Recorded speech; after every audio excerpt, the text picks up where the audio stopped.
Year 11, here are the answers to your 5 a day.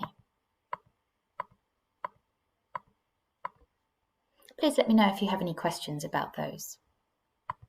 So today we're going to be looking at partial fractions. And it's a way of rewriting a fraction as a sum of simpler fractions.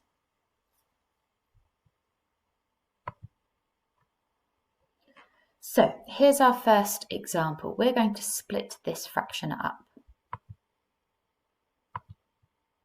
So I can start by writing as the sum of two fractions.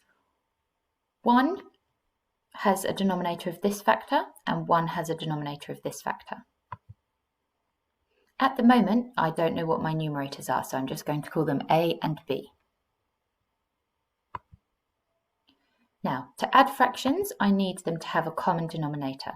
So I multiply the first fraction by x plus 1 over x plus 1, and the second fraction by x minus 3 over x minus 3. Now they have common denominators, I can write them as a single fraction, like so. Now I have two fractions, this first one I started with and this one here, that have the same denominator, and I know that they are equal. This means that their numerators must be equal.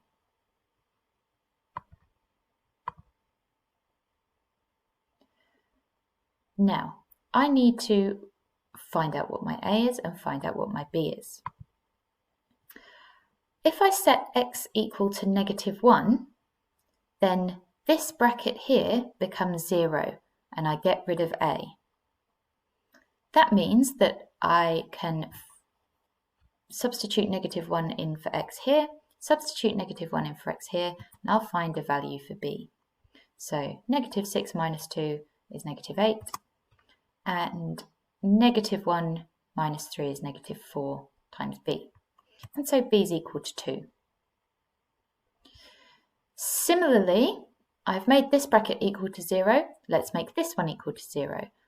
We'll set x to 3. My left-hand side is 16. My right-hand side is 4a. And so a is equal to 4. Now I have a value for a and a value for b. I can write this statement out again with my a and my b substituted in. And I have split this fraction into two partial fractions. Now, when it comes to showing your working, this step perhaps is additional to what you need. You definitely need to write this step and this one, because otherwise you might get, once you found your a and b, you might get confused about which one's the numerator for which denominator. And you must always write out this statement as a final line in your working. Now your CAS can do this for you. If you go to menu Algebra Expand, which might not be too intuitive, but expand, and type your initial fraction in, it will give it to you as partial fractions. Obviously for this exercise, you are not going to be using your CAS for it, but sometimes it will be useful to you. Pause the video now while you have a go at question 1, A and D.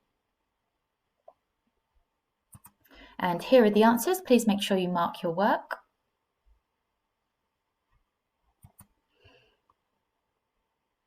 Now,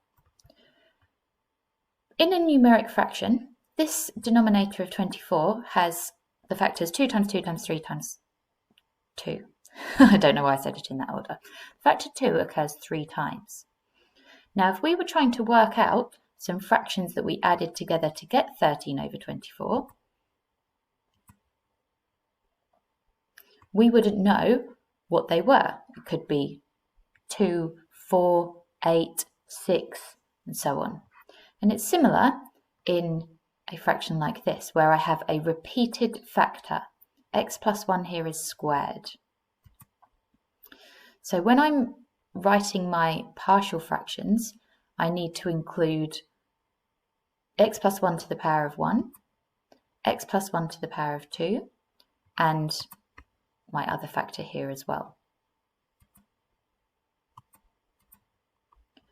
My repeated factor, I've put my arrows in the wrong place there, sorry. My repeated factor is included once fully and once broken down. Just as here, if I were finding some fractions that added together, I might have had a half or a quarter or an eighth or some multiple of them.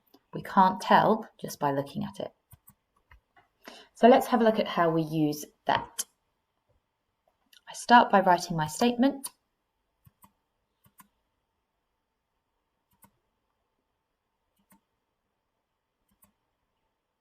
Again, this step is very important for when you come to the answer, when you come to solving for A and B and C, knowing which one goes with which denominator. Now, I need to make a common denominator. This is going to be the denominator that I'm aiming for. So, I already have a factor of x plus 1 here, so I only need to multiply by another x plus 1 and the 2x plus 1. B has the x plus 1 squared already, so I just need to multiply by 2x plus 1 over 2x plus 1. And C, I just need to multiply by x plus 1 squared over x plus 1 squared. Now I group them together as a single fraction.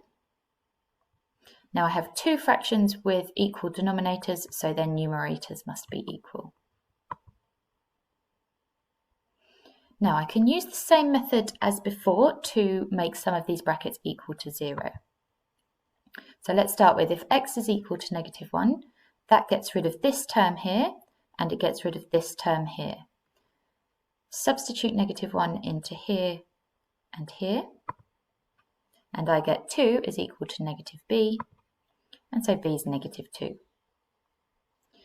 Now I can also make this bracket equal to 0 by making x equal to -0.5, substitute that in, and solve for c. Now, there's nothing I can substitute to make these two 0, the b and c terms 0, and a not 0. So I have to employ another tactic.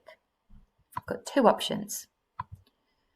I could just pick any value for x that I haven't used yet, and substitute that in. Now, think about what the easiest value for x is going to be when you come to do this. Alternatively, we could compare coefficients. For example, I know I've got 11x squareds here. From expanding these brackets, I would have 2a times x squared. There wouldn't be any x squared in my b part, and I would have c x squared. So from that, I would be able to say that 11 is equal to 2a plus c, and I already know what c is. However, I've decided to substitute x equals 0 in. So I get 5 on my left-hand side and a plus b plus c on my right-hand side. I know b and c already, so I solve for a. And then finally, I need to substitute those into what I've written up here. So a is equal to 4, b is equal to -2. Note that I subtract 2 over my denominator rather than writing plus -2 over. And c is 3. Pause the video now while you have a go at 2c.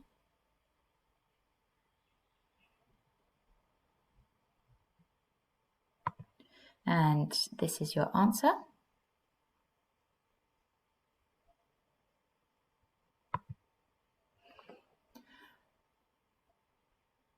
Now, sometimes we'll have improper fractions. This is a proper fraction because the numerator is less than the denominator. For example, I could express 22 over 35 as this sum.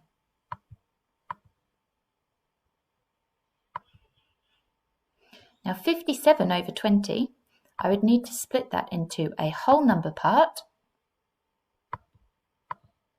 and some fraction parts.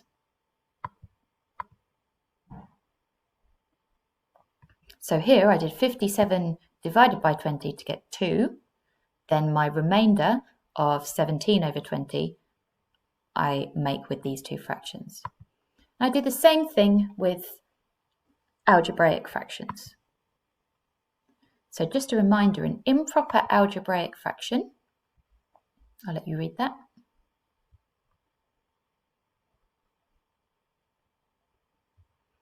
So here, when I expand my denominator, I have x squared as the highest power of x.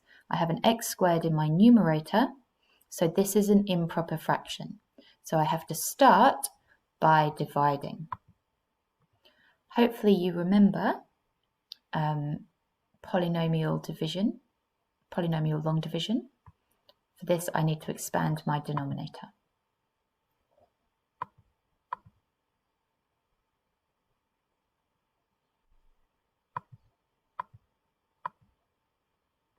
So remember, I say to myself, 3x squared divided by x squared gives me 3. Then I multiply my divisor by 3 and write it underneath. I subtract.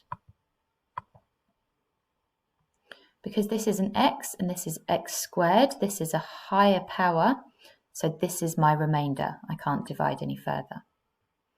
Now I've got my 3 and my 6x minus 8. I can rewrite my initial fraction.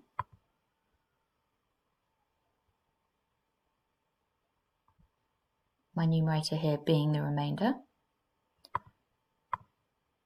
So now I'm going to just keep the 3 where it is and rewrite the fraction as partial fractions.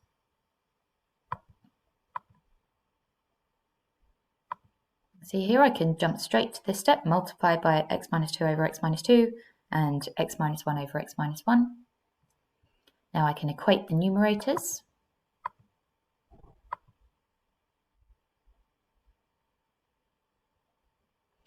I can set x equal to 2 and x equal to 1.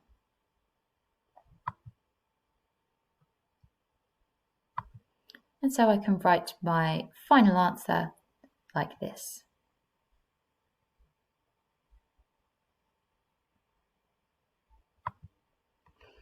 Again, your CAS will do this for you. Same method as before. Pause the video now while you have a go at question 4.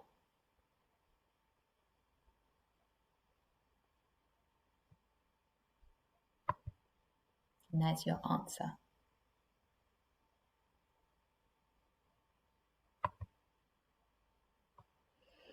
Now I'm going to stop this video here and there will be a second video covering the rest of this exercise.